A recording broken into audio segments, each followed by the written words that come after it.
Oi, vamos começar mais uma aula de Materiais 2, né? Materiais de Construção Mecânica 2. E hoje eu vou começar a falar um pouquinho de seleção de materiais. Por que eu vou começar a falar?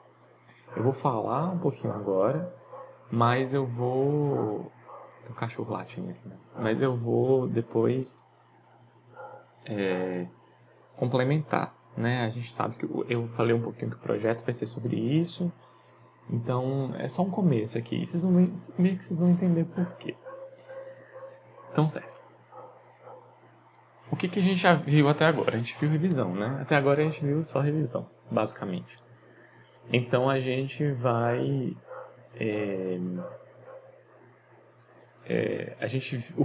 uma das coisas mais importantes que a gente viu até agora, que a gente vai precisar para começar a falar de seleção de materiais, são os tipos de materiais. Então lá a gente viu 3 tipos básicos, né? Que eram os metais, as cerâmicas e os polímeros.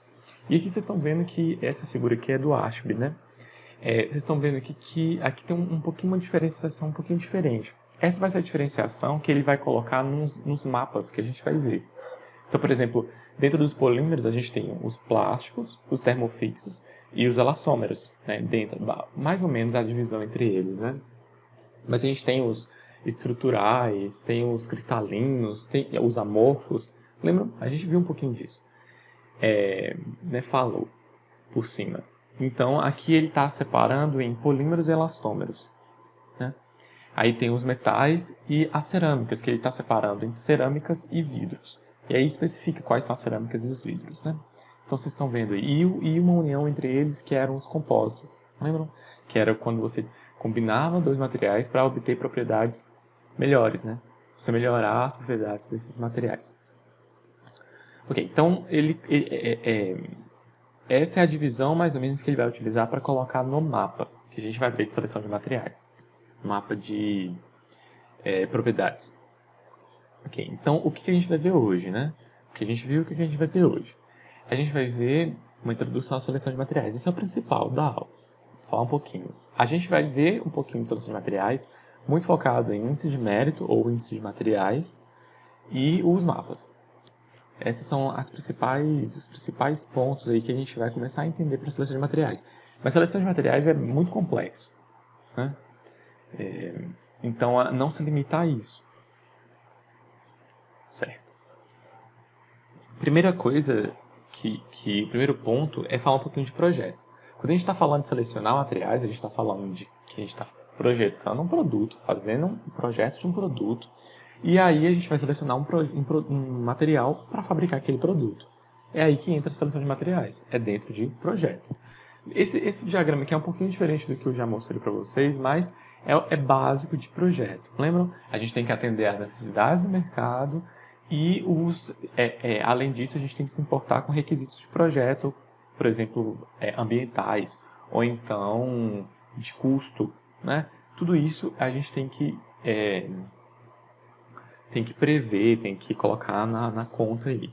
Além disso, a gente tem que pensar em conhecimento científico e experiência, né? A gente tem que... E os dois estão ligados, estão muito ligados, né? Por exemplo, se a gente sabe que falhou por algum motivo, a gente tem que voltar no conhecimento científico. A experiência vai dizendo a gente para voltar no conhecimento científico, pesquisar mais para entender por que aquilo falhou. Então, vocês têm esses dois eixos, assim, né? E aí, nisso, a gente vai gerar um produto. Certo? Aí tem diversos pontinhos aqui, né? Por exemplo, requisitos de mercado, análise de tensões, né? Cálculo estrutural, cálculo de custo. E aí, ou, por exemplo, com relação a requisitos de mercado, a gente está falando aqui também esqueci o nome, não vou lembrar não, mas beleza. Com relação ao ambiente, aqui, ou por exemplo, especificações de projeto. Projeto não, especificações de limitações do projeto, né? Então, olha lá, expectativa de vida, propriedades, características do processo, características de máquinas que você tem, né? Você, por exemplo, eu vou utilizar uma característica muito atual, muito tecnológica, mas se é caro, se você não tem disponibilidade, você não consegue utilizar. E nisso a gente gera protótipos. Lembra também do projeto? A gente viu Introdução à Engenharia, na linha do projeto, a gente tinha as etapas, a penúltima etapa era a etapa de de protótipo. Então, a gente gerava um protótipo. Então, baseado nesse estudo de materiais de seleção, a gente gerou um protótipo e a gente vai realizar testes. A gente vai colher feedback e a gente pode, né, ir para a última etapa, lançar e voltar à etapa de protótipo. A gente pode ficar nesse ciclo. Ok. Então, o que é seleção de materiais? Né? Seleção de materiais o próprio nome já diz o que é, mas o que envolve? A seleção de materiais é algo extremamente complexo. Por exemplo, você vai especificar um material de um produto. Eu acho que vocês já conseguem ter uma noção de todos os tipos de requisitos que você pode ter para fabricar um projeto, um produto. Por exemplo, vou dar um exemplo de um projeto que é muito comum e que meus alunos fizeram, né? Vocês fizeram a introdução. Um projeto de um protótipo para um ovo resistir a uma queda de um prédio. Esse projeto é bem famoso. Vamos supor que você quer desenvolver esse projeto. Então a gente tem a parte lá de estudo, depois a gente tem a parte de especificações de projeto, requisitos de projeto, e depois, né, passa um monte de etapas, a gente tem a etapa de geração de ideias, depois a etapa de protótipo. Quando você teve a geração de ideias, você meio que paralelamente você pensou em materiais para aqueles protótipos, para aquelas ideias que foram sendo desenvolvidas. E aí, optou-se por materiais que estavam disponíveis, na maior parte dos casos. Mas existem diversos outros tipos de materiais. Você poderia ter feito um dispositivo em fibra de carbono, né? Polímero reforçado com fibra de carbono? Poderia. Por que não? Mas qual que é o problema? É muito caro, não é disponível, não é fácil achar fibra de carbono por aí, né? A não ser que você, sei lá, compra a bicicleta e quebra a bicicleta para fazer um projeto, né? Não faz muito sentido. Mas o material existe. A gente seleciona materiais disponíveis. Ok, quando a gente vai para uma indústria, para um projeto, esses materiais eles estão disponíveis. Fibra de carbono está disponível, metal está disponível, tudo isso está disponível. Então, imagina, a gente vai ter que selecionar aqui, por que eu não posso especificar os carros eram todos de metal. Alguém teve, em algum momento, trocar o paralama do carro, né, por uma peça, um para-choque, uma peça de polímero, igual é hoje, polímero de engenharia. Alguém teve uma ideia, alguém viu que aquele polímero ele tinha vantagem sobre o metal, né? E aí por isso que foi especificado aquele projeto, com aquele material. Então, a pessoa ela tem que ter um conhecimento de polímero, ela tem que ter um conhecimento de metal, ela tem que ter um conhecimento amplo. Então, por isso que eu coloquei aqui requer a experiência. A experiência te dá esse conhecimento, né?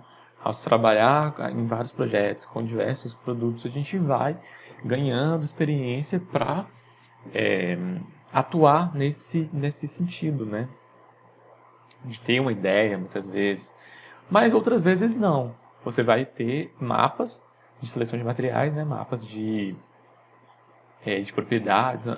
que vão te dar essas características, né? Você não precisa ser também o maior conhecedor do mundo. Vão vir mapas prontos e a gente vai basear em mapas para selecionar, né? Lembra que, baseado nas características que a gente viu, a gente sabe que alguns materiais têm elevada resistência, outros não, e aí a gente pode decidir a partir daí. Ok, outro detalhe é que os projetos geralmente são feitos em equipes. Então, provavelmente vai ter vão ter algumas 3 pessoas na equipe que vão cuidar disso, vão discutir isso. Então, são especialistas na área, né? Ok. Vamos começar a falar um pouquinho, dando exemplos práticos. Vocês vão ver que eu vou falar de alguns exemplos, né? Mostrar algumas tabelas. Então, por exemplo, qual que é a importância de seleção de materiais? Aqui tem uma tabela que mostra mecanismos que causam falhas na indústria. Por exemplo, uma peça de uma máquina, o eixo de uma máquina falhou. Eu fui lá, a gente tem que estudar por que falhou, para que não falhe de novo. Outra coisa que vocês vão ver que quando a gente trabalha em indústria, a primeira coisa que acontece quando acontece uma falha é que a gente vai falar um pouquinho mais de falha depois, né? Mas quando acontece uma falha, é procurar o culpado. Vocês vão ver que infelizmente é assim, né? Alguma coisa falhou. Primeiro, a coisa que o seu chefe vai procurar saber é quem errou, né? Cabeças vão rolar, sabe essa expressão? Geralmente é assim. Então, mas na prática, né? Eu estou brincando um pouquinho, mas na prática, qual que é a importância de você saber quem falhou, por que falhou, para que não aconteça de novo. Então você vai especificar, colocar alguma norma, especificar fazer alguma especificação para aquilo não acontecer de novo. Ok. Então aqui, quais são os principais pontos, né, de falha? Corrosão, fadiga, fratura frágil, sobrecarga, corrosão em alta temperatura, corrosão sob tensão, fragilização por hidrogênio. Lembra que eu já citei esses nomes? Fluência e desgaste. Né? Eu não sei se vocês vão lembrar, eu falei um pouquinho de fragilização por hidrogênio, fratura intergranular e tal. Mas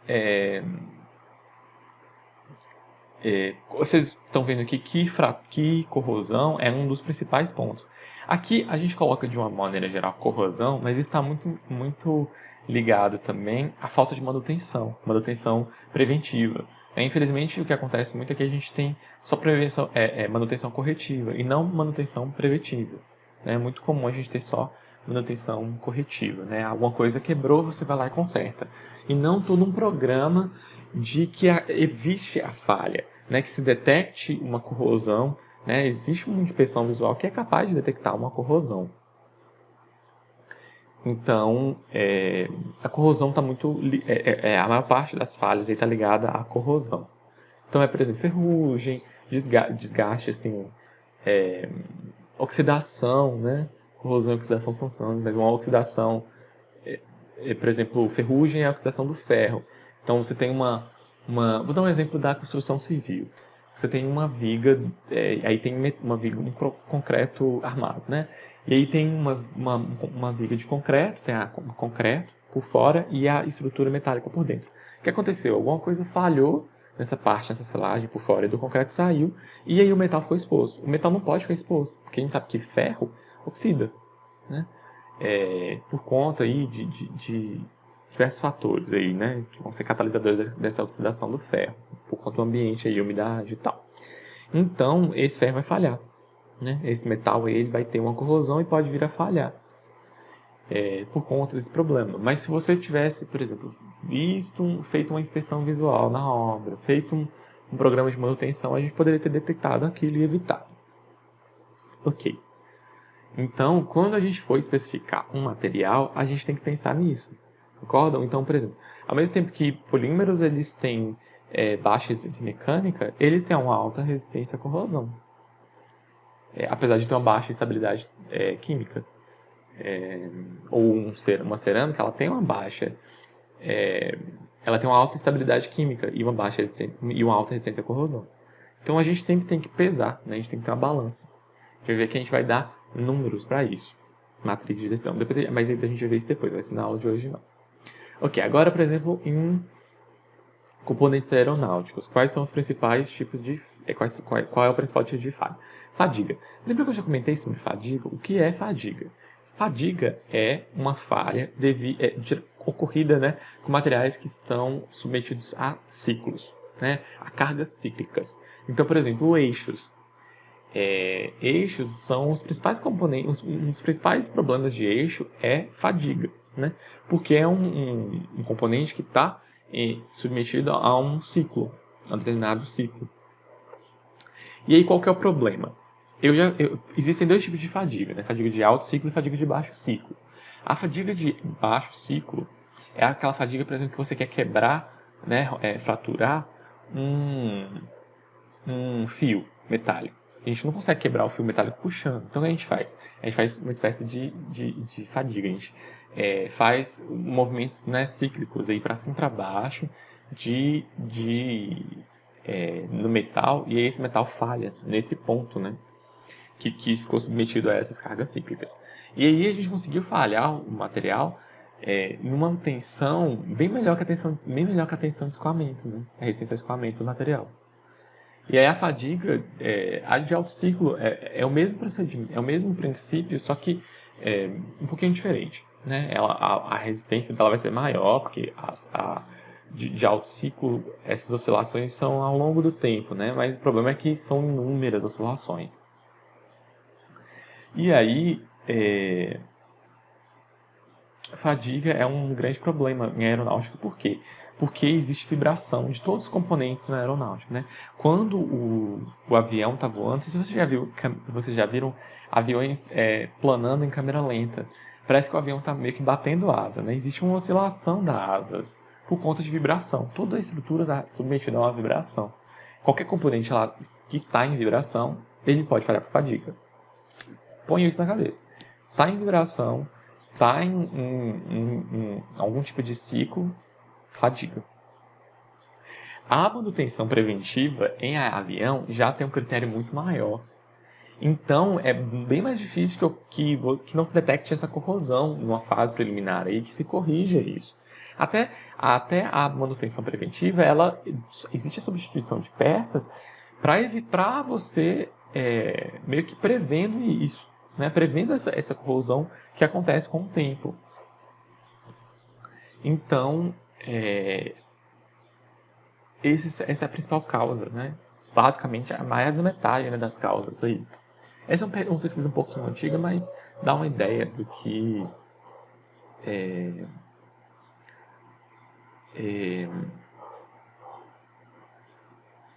pode acontecer com o material. Então, aqui foram os mecanismos, né? Como falham os materiais. Aí aqui tem as causas. Então, lembra que eu falei aqui que é assim que falha, mas a gente pode, por exemplo, estudar por que falhou, né? Aqui foi como falhou, mas por que falhou? Por que falhou por exemplo, seleção incorreta de materiais. Então, para que você tenha uma falha por fadiga, é porque você não projetou um material que tinha uma resistência à fadiga adequada. Então, foi uma seleção incorreta. É uma especificação que você tinha que ter quando você especifica o material de um eixo, quando você especifica o material que está submetido a uma tensão de ciclo, né? Você tem que saber que aquele material tem que ter uma resistência à fadiga. Uma, uma resposta à fadiga boa, né? Aí tem outras, defeito de fabricação, tratamento térmico, por exemplo, um defeito de fabricação que possam gerar algum tipo de trinca ali. E lembra que propagação de trinca é um grande problema, né, em metais, em qualquer material que está submetido a cargas cíclicas. Troca equivocada, falha de projeto, condições imprevistas, tudo isso em menor quantidade, né? Controle inadequado, propriedades na inspeção, controle de qualidade, entre outros. Então vamos em frente, né? Quais são os critérios de seleção de materiais? Então aqui a gente tem uma tabela, essa tabela aqui é a do ferrante e tem a tabela do Ashby, né? São um pouquinho diferentes aí, mas as duas vão dar uma ideia do que a gente utiliza para selecionar materiais. Então, ó, a gente tem aqui vários quadrinhos, né? E cada um desses quadros aí tem meio que uma especificação geral aí, uma condição geral. E aí os tópicos dentro dessa principal. Então, por exemplo, ó, itens gerais. O que é aspectos de design, aspectos técnicos, produtos típicos, aspectos ambientais, aspectos econômicos, materiais concorrentes. Tudo isso está dentro de itens gerais. Então, por exemplo, quando você vai projetar um carro. Por exemplo, se o seu concorrente colocou o para-choque de polímero. E aí o concorrente está utilizando um material que é diferente. Então vamos ver por que ele está utilizando esse material. Isso é uma vantagem, né? Existe motivo para isso, né? A gente sempre tem uma expressão que não precisa a gente inventar a roda o tempo todo, tá? A gente precisa inovar, mas a gente não tem que inventar a roda o tempo todo. Então essa carga toda, essa experiência da engenharia, ela é válida. Estou falando de copiar, não é copiar. É você ver o que existe de opção no mercado, né? E aí baseado nisso você cria o seu. Ok, aí tem outros atributos gerais. Então preço é tem uma importância que é absurda, né? E densidade. Então ali está em gramas por quilogramas por metro cúbico, né? Ou megagrama, tanto faz aí. A ideia é que seja massa por volume, ok? Características estéticas.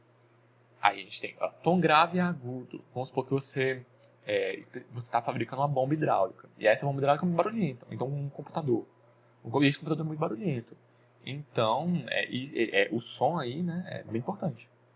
Aí tem a abafada ressonante, o material, ao toque, por exemplo, a gente está falando de ergonomia, ou então da sensação do usuário, né?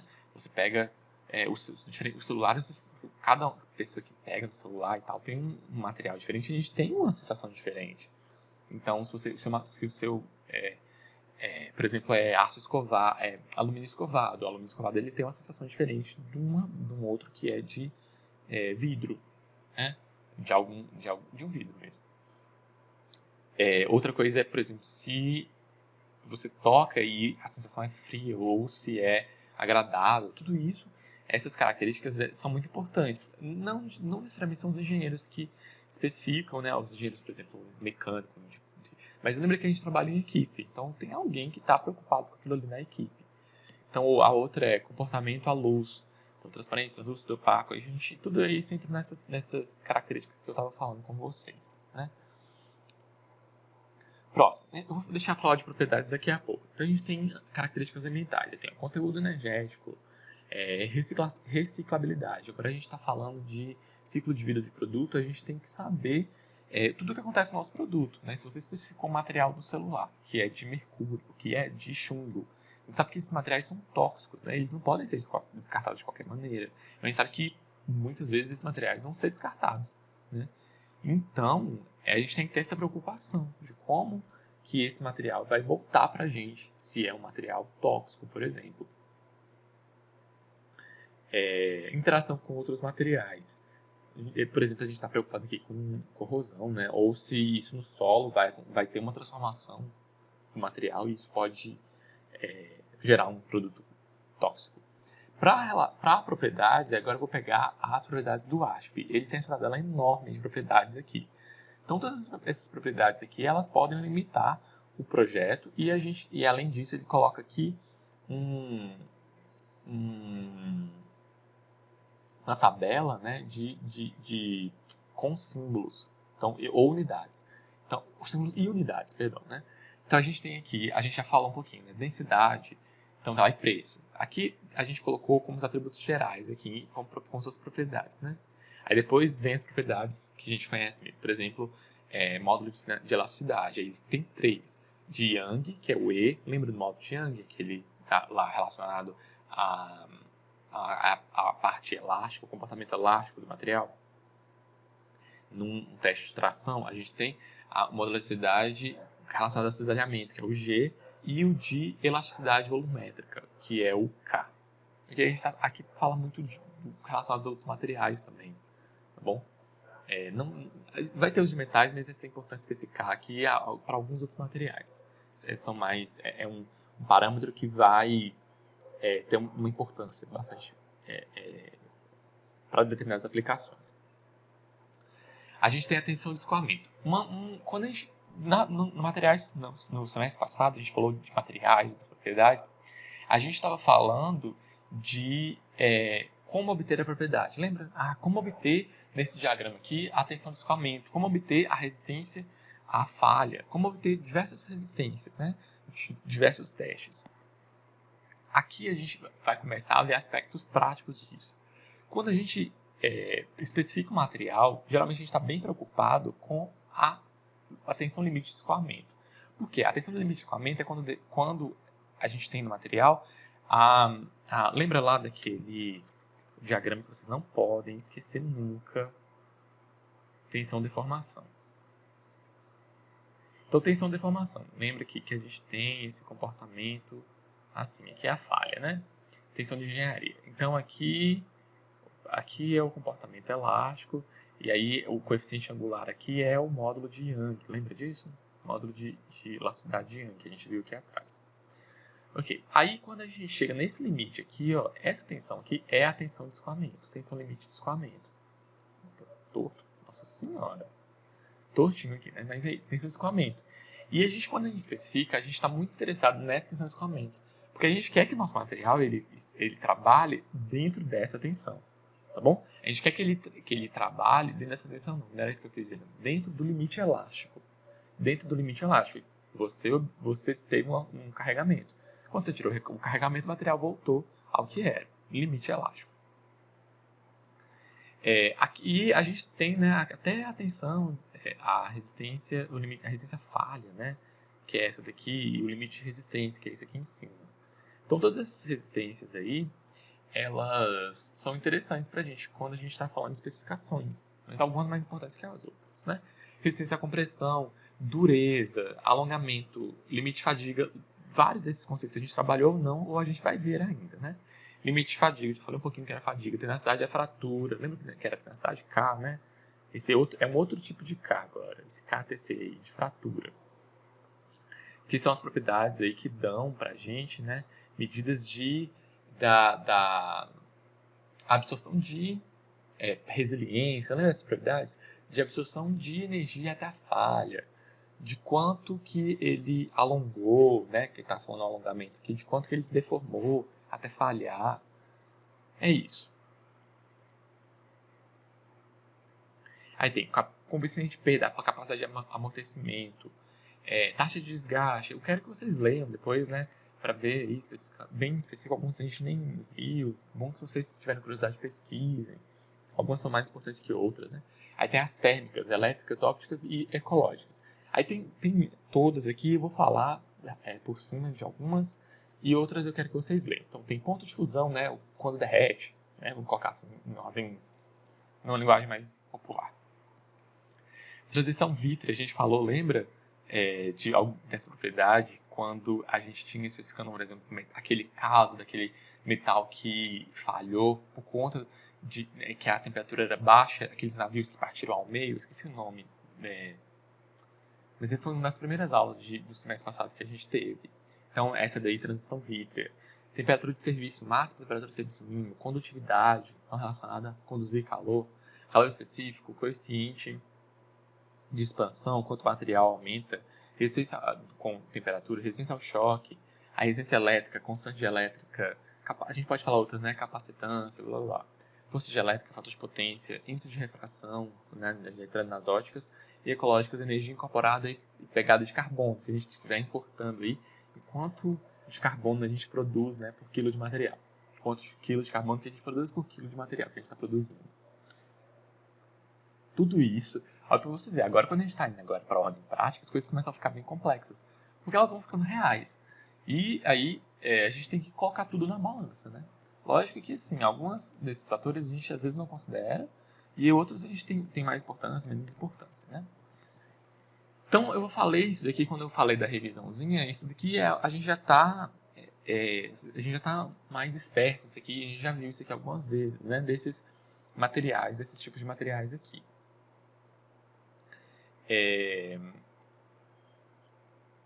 Aqui, esse quadro é bastante interessante, ele tem alguns exemplos de materiais, assim como os materiais genéricos, por exemplo, cerâmicas, carbetos, lembra que a gente falou? Carbetos silíceos, óxidos de blá blá blá, nitretos, zircônios, vários tipos de componentes e materiais mais comuns que são os das cerâmicas. Isso que está escrito aqui. Por exemplo, os polímeros, diversos tipos de polímeros, né? Polietileno, polipropileno, poliamida, alguns eu não vou saber, né? Mas tem aqui poliésteres e aí por diante, né? Epóxis. Aí nos metais, os principais são os ácidos, a gente tem as ligas de alumínio, a gente tem os que não são ácidos, os ferros fundidos, ligas. A gente vai falar de ferros fundidos na próxima aula. Por isso que eu tô falando que a gente vai falar um pouquinho de seleção de materiais, a gente vai falar de outras coisas, depois a gente volta. E aí eu quero que você dê uma lida nesse quadrinho aqui, tá bom? Para relembrar, para ver algumas coisas novas também. Certo. Outro parâmetro muito importante quando a gente está especificando é relacionado a custo, né? Aqui, por exemplo, a gente está nesse diagrama aqui, a gente vê diversos consumos, né? Consumo de quilômetro por litro, por exemplo, de diversos modelos de carro. Então, a gente tem um modelo, modelo antigo, um Audi e um Ford, né? Então, a gente, por exemplo, a gente tem outra coisa tem tanto a parte para o consumidor, né, que reduz custos para o consumidor, e tem a parte de pegada de carbono, que a gente estava falando, né, de você diminuir o consumo de carbono para gerar um produto mais ecologicamente correto, vamos colocar assim dessa forma, né? Mais sustentável. Então aqui a gente tem, né, esse consumo, ele está relacionado também à velocidade, ao quanto tem diversos parâmetros, mas só para relembrar aqui para a gente que isso é um dos parâmetros que a gente de seleção de materiais, né? Se a gente está especificando, isso aqui influencia muita coisa, né? A gente pode ter diversos aspectos. Como eu falei, pode ter para o consumidor, para uma lei que está sendo na Europa, existem leis de pegada de carbono muito mais específicas, muito mais rigorosas do que em outros países do mundo, né? Então, dependendo aí do lugar, isso daí afeta também.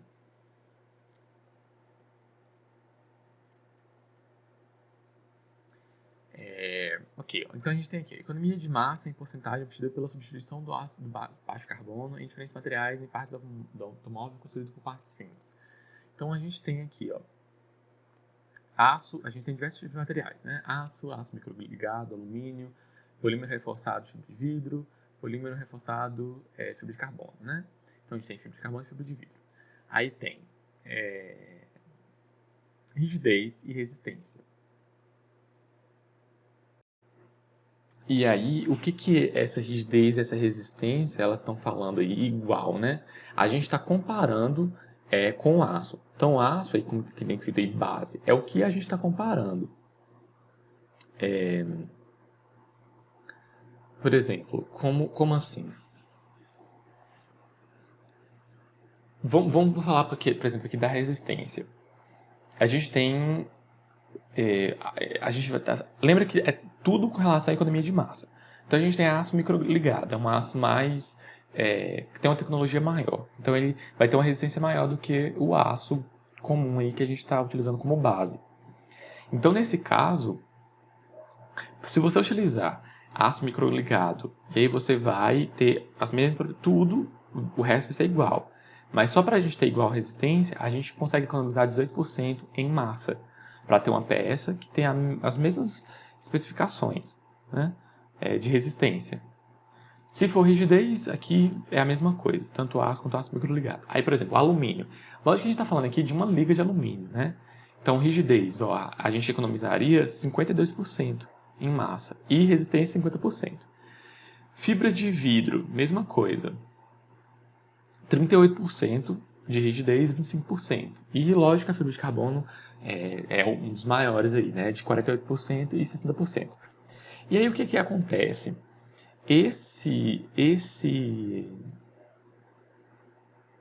Por exemplo, igual eu estou falando o tempo todo do para-choque, né? Que é de fibra, é um compósito. Eu falo de polímero, mas é um compósito, né? Eu esqueci o que eu ia falar. Depois eu lembro. O que é importante dessa tabela aqui é que... lembrei o que eu ia falar. Com relação ao custo. Você tem ganhos aqui de, por exemplo, você tem ganho de economia de massa. Beleza, você diminuiu massa. Ótimo. Mas será que você... qual que é o custo disso? Vamos supor que você diminuiu...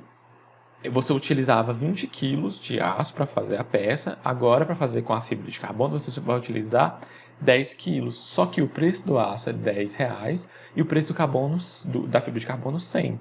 Então não compensa. Mas já vamos supor que você tem a fibra de vidro.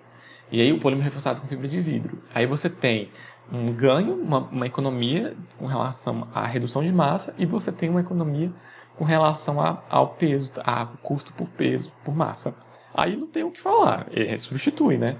Se você tá com vantagem, substitui. É tipo telefone. Telefone, você tinha telefone fixo e telefone celular. O telefone celular conseguiu superar o telefone fixo em diversos aspectos. Então, a tendência do telefone fixo é entrar em não é extinção que eu queria falar, ficar obsoleto. Ficar obsoleto. Ou, por exemplo, as mídias, né? Disquete. Teve todas as mídias mais atuais, como pendrive, né? Que deixaram o disquete obsoleto. Né? Era um tipo de tecnologia que ficou obsoleto. Ok, então isso aqui que a gente falou um pouquinho falando da discussão de ser economia. Mas lembra que eu falei, ó, de economia de massa. Reduziu a massa, mas você tem que saber se isso vai ter uma vantagem depois. E aí depois a gente vai falar disso, né? Não agora nessa aula, mas depois. Aqui a gente tem um quadro, né? O próximo slide é um quadro falando um pouquinho do processo para chegar no nosso produto, né? Todo o processo aí de projeto de seleção de materiais. Então tem um infográfico aqui que a gente tem que saber se é satisfatório ou não, e se não for, ficar voltando, né? De ficar recursivo, que a gente chama. Lembra igual o numérico que eu falei? Recursivo ou iterativo, né? Ok. Então a gente tem aí função, requisitos. A gente tem a de seleção e a de projeto. E aí eu não queria entrar nesses detalhes, não ficar lendo pouquinho por pouquinho, não. Mas a ideia é isso, é como se fosse uma matriz de decisão, assim, né? O que fazer nesse caso? Então, por exemplo, vamos supor que você especificou determinado material e aí esse material que você determinou, inicialmente você passou toda a seleção de processo, de projeto, de material, e aí é não satisfatório, né? Você chegou aqui nessa etapa. Aí tem lá, reexame de projeto, seleção de materiais, volta para o projeto, né? Volta para a planilha inicial lá, volta para o projeto inicial. Até você chegar no produto. Aqui a gente não está falando de projeto, então não quero entrar nesses detalhes aqui não. E aqui, o último slide, antes da gente começar a falar um pouquinho de índice de mérito, né? Ou índice de materiais, é a gente falar desse filtro, né, que todos esses materiais passam até chegar no material selecionado. Então, primeiro tem as especificações mais importantes tem as especificações que ele tem que ter. Por exemplo, se você está propondo um material estrutural. O material estrutural, ele tem que ter a resistência, ponto. No material estrutural, a resistência, ela tem um fator, né, muito importante. Então, ela vai ter um peso maior, certo? Nesse filtro aí. E ela vai ter que passar nesse filtro, aí vão ter outros filtros que são menos importantes, ou que vão ter, por exemplo, acabamento. O acabamento ele tem menos importância com relação à resistência. Sua peça ela tem que resistir, né? Ela tem que atender aquele critério. Aí a ideia é que você passou por todos esses critérios para chegar no material selecionado. Aqui é para dar uma ideia um pouquinho dos pesos que vão ter, não peso de massa, mas peso de ponderação, né? Aqui, quando a gente fala de uma média ponderada ou de uma ponderação, a gente atribui pesos diferentes, né? Então, a gente vê isso quando a gente falar de matriz de decisão. Aqui a gente vai falar um pouquinho só de índice de mérito no resto dessa aula aqui. Ok, aí eu vou começar outro vídeo a partir de índice de mérito ou de material.